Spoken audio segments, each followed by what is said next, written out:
म्हणजे नक्की काय असतं मला सांगा. सुख म्हणजे नक्की काय असतं. काय पुण्य असलं की ते घर बसल्या मिळतं. मला सांगा सुख म्हणजे नक्की काय असतं.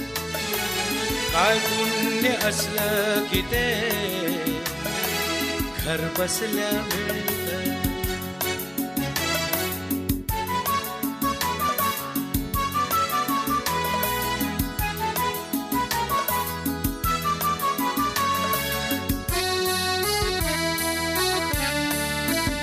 दान घेता नाही झोळी हवी